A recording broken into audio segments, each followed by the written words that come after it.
Okay, little childlings, this is an essay that is probably close to your hearts, and it's all about pocket money. Now, I don't know what pocket money you get. I'm sure you all have different experience of pocket money. So, let's get going. So, as usual, this is non-fiction. We're going to explore different points of view, tell the reader what the issue is in the opening paragraph, arguments for and against, logical connectives such as therefore, as a result, however, third person, present tense, conclusion, and in your conclusion you can talk about in the first person about yourself. So this time we are looking at things that affect my community and me as a citizen. Some of you might want to think of it more as a complaint, depending on what your situation with pocket money is. So before we start writing, we're going to understand the learning intention and the success criteria. So learning intention is to write your essay. Success criteria we'll discuss as we go. Understand the purpose of your writing. So it's to form an argument, look at models of writing. We're going to do the same piece of writing that we've looked at previously. Highlight key features and discuss ideas and visualize. So our learning outcomes to become familiar with the content, structure and language and features of a discursive text. I think we've got a pretty good idea of that now. I've had some good essays from you, so I think we're pretty well versed in that. To use the identified key features to write our own discursive text on pocket money.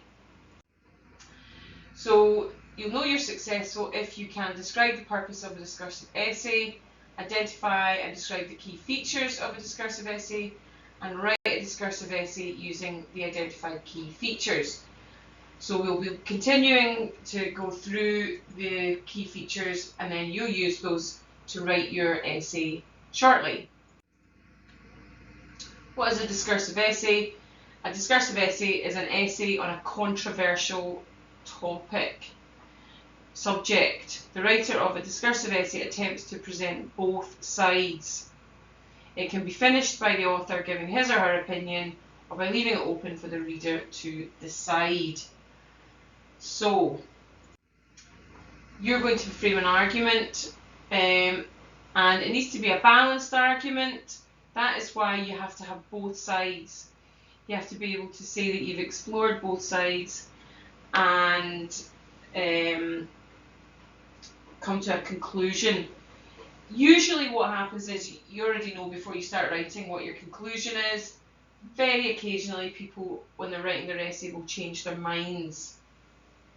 But usually what you're doing is you're using your arguments to show that you were right. So the skills that we're looking for, language should be clear and easy to understand. I'm going to say that that's something that you're pretty good at.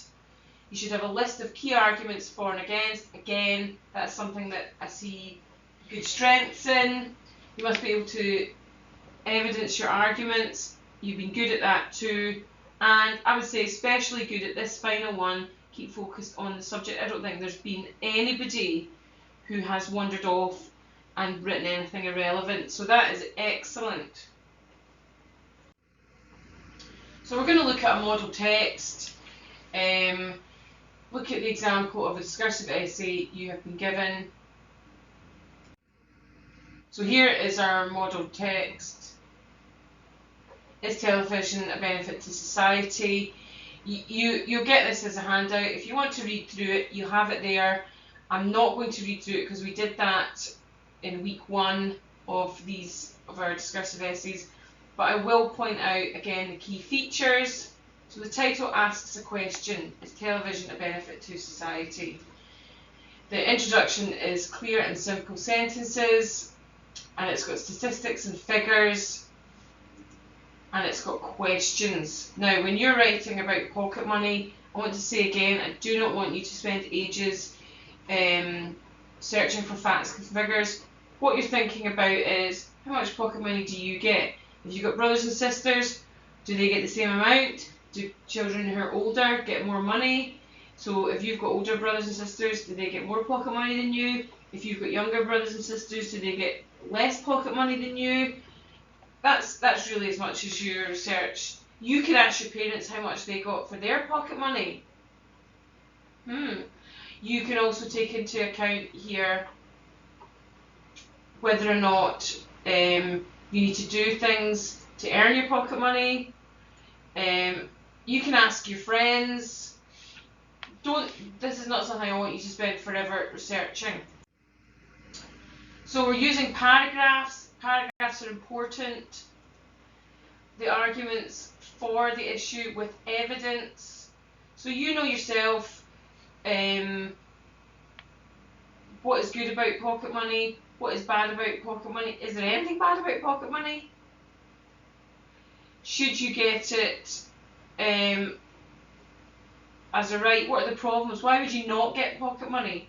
What are the reasons that people wouldn't get pocket money? So we're looking at logical connectives and formal non-emotional language. Now that might sound strange, but sometimes when people are discussing an issue that matters a lot to them, they actually stop thinking and they just get, upset or angry, and what they say doesn't make any sense anymore. So to make a good argument, you have to not let your emotions get in the way. Okay, arguments against: present tense, third person, few people still using you. We're not talking about you, we're talking about he or she or they. Again, evidence and research should just be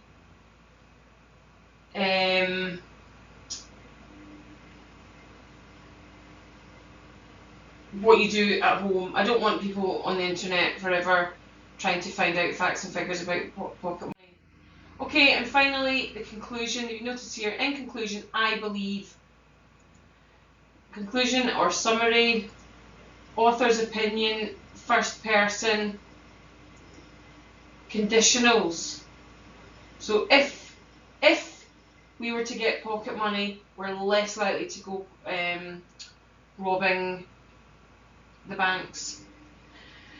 I would hope that you wouldn't really be robbing banks anyway.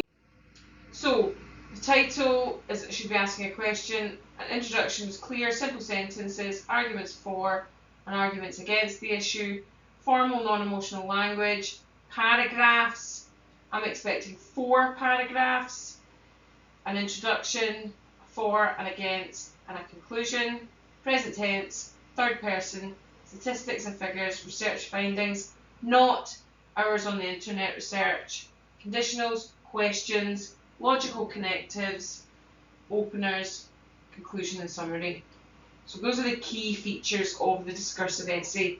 Keep that in mind as you're writing. So while you're writing, you need to constantly be remembering your learning intention and success criteria. You can discuss ideas, it says with a partner, but really somebody at home. Use your planning grid, which I'll send you. Look back at the model text. Look at your planning grid. You can use a dictionary. You can use an online dictionary. You can check your technical targets, stop and check that your writing makes sense. That is always a good idea. Although I must be honest, your writing has been of a pretty high standard. I haven't really had to concern myself that people's writing isn't making sense. Remember who your audience is. So the question is, should children get pocket money? Again, this is saying use a partner to come up with 2 arguments for and 2 arguments against. Just have a discussion with somebody at home. I think that most of you are going to find it very easy to come up with reasons why pocket money is good, and harder to come up with ideas of why pocket money might not be good. So I'll just give you some things off the top of my head. You can discuss with your parents if you've got any ideas. So for example, some of you there might be children in a situation whereby they get everything they need and everything they want. They don't need pocket money. So they want a new jumper. Mum can have a new jumper. Yep. They want a new pair of trainers. Can I have a new pair of trainers? Yep. Also, so they don't need money. Another reason that you might say children shouldn't get pocket money is perhaps it might be more like earnings. And in that sense, there would be good things about having earnings rather than just, so say your pocket money, you get, I don't know how much you would get, £10 a month. I have no idea what pocket money is these days. So let's just say £10 a month. And it never changes no matter what. But if you came up with a deal with your parents that you would do chores and certain chores would be worth a certain amount of money, you might come away at the end of the month with more than £10. So it might be worth your while to try and strike up a deal like that. Some of you, there's also things like perhaps you don't get money for pocket money, but actually your parents put money aside for you for holidays, for spending money, so that they're kind of saving up on your behalf so that you don't waste the money. So there are actually reasons why pocket money there might be better ideas than pocket money that you can think of. Good things about pocket money, just that you've got money to spend. Also, money, it can help you learn how to budget, help you learn how to take responsibility for a little bit of cash. Have a discussion with your parents.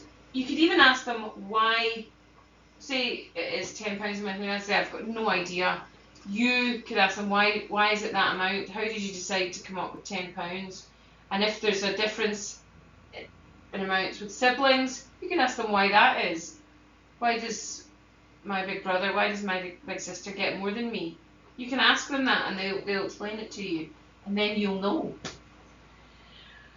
And then that'll help you explain it to younger siblings why they shouldn't get as much as you. Okay, just a thought of things that you can explore there. So there's your planning grid. As I say, it's not quite the same as the one I'm going to send you. So in your essay, you need an introduction explaining what the discussion is about. So that's just about what pocket money is, maybe the kinds of things that you might spend your pocket money on. Then arguments for why pocket money is good. A bit of head scratching, but I'm sure you'll come up with some good arguments why pocket money might not be so good. And then a little bit of evidence, as I say, not something you've researched on the internet, but just something that you've discussed within the home. And then, what do you think? Are you happy with the system that you've got at home? And I'm certain that you've all got different systems. I think when I was young, I got pocket money, no idea how much. But often, if there was something I want, my dad was very good. I would just say, Dad, can I have 50p for such and such? Yeah. So, I don't really remember, if I'm honest. Okay, success criteria. You need an introduction. You need your arguments for and against. You need a little bit of evidence. You need your logical connectives. This is a thing I would say that as a class we're most missing, is our logical connectives, which will come up with those again later in the video. And I'm going to send you this PowerPoint so you've got it to look at. Writing in the third person, I don't want any yous. Present tense, I don't think we've had any problems with tenses. I think everybody has used present tense, that has not been an issue. And I don't think I think everybody has always given a good conclusion. I don't think, some of them maybe lack a wee bit of detail, but essentially, yeah, that hasn't been an issue either. So here are the connectives. These are the kind of words that, generally speaking, have been missing. However, okay, sorry, I actually took a break there because my washing machine was making a lot of noise. It's a bit quieter now. So, however, although, nevertheless, despite, since, 'Indeed', 'Meanwhile', 'As a result', In addition, furthermore, it could be argued, first of all, finally, due to, for example, even though, in conclusion. So what I would like you to do right now is pick, let's say, 3 of these words or 3 of these phrases and decide that you're going to use them at some point in your essay. Pick them now. Words that you know how to use: indeed, nevertheless, however, and see if you can fit them in somewhere in your essay, because this is, I would say, the area where we're weakest as a class, is in using these openers and connectives. Okay, structural features.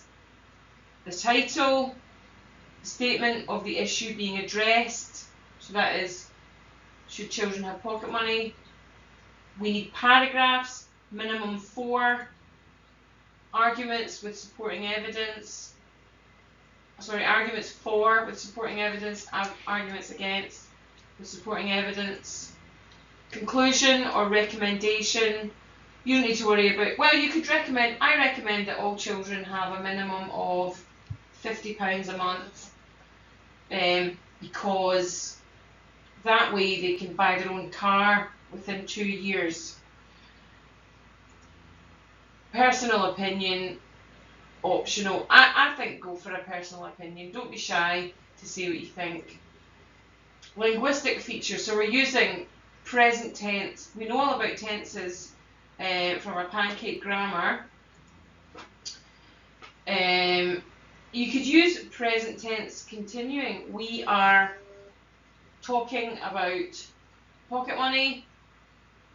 Children should be getting pocket money. That is present tense continuing, because you've got your ing. Language of debate. It could be argued. Many people think, actually, I've seen quite a lot of good use of these kinds of phrases, so that's impressed me. Sequential phrases, in addition, these are the things that we were looking at as our connectives and openers. Logical connectives, therefore, however.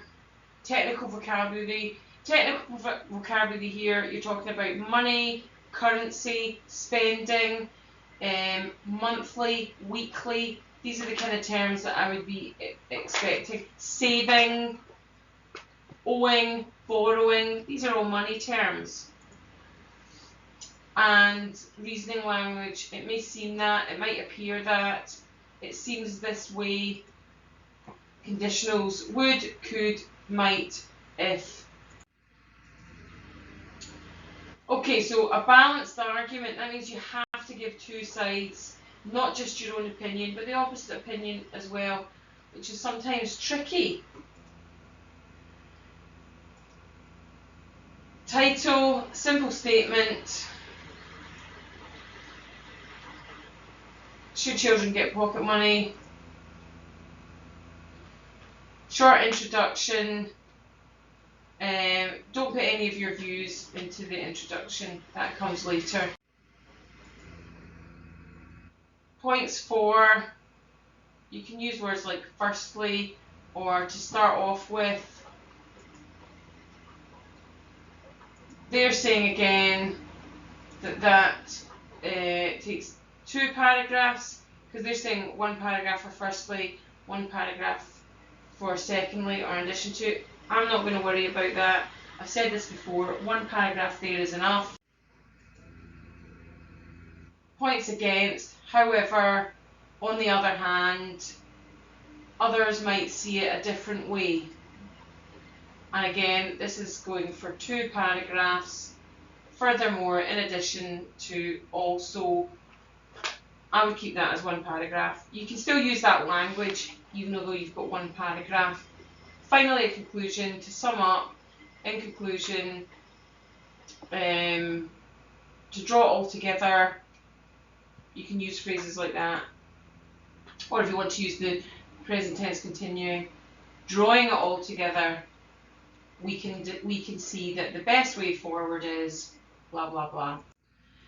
After you've finished, check that you've met your learning attention and success criteria, check your technical targets, ask somebody to check it over.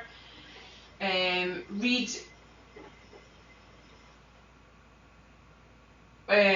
Publish your writing. Get somebody to check it with you. Read it through yourself. Have you made any mistakes? Have you used the correct layout? Stated the issue in the introduction? Written in paragraphs? Used logical connectives? Therefore, in addition, however. Used some persuasive features? Included strong concluding paragraph? To sum up the issue, check your technical target.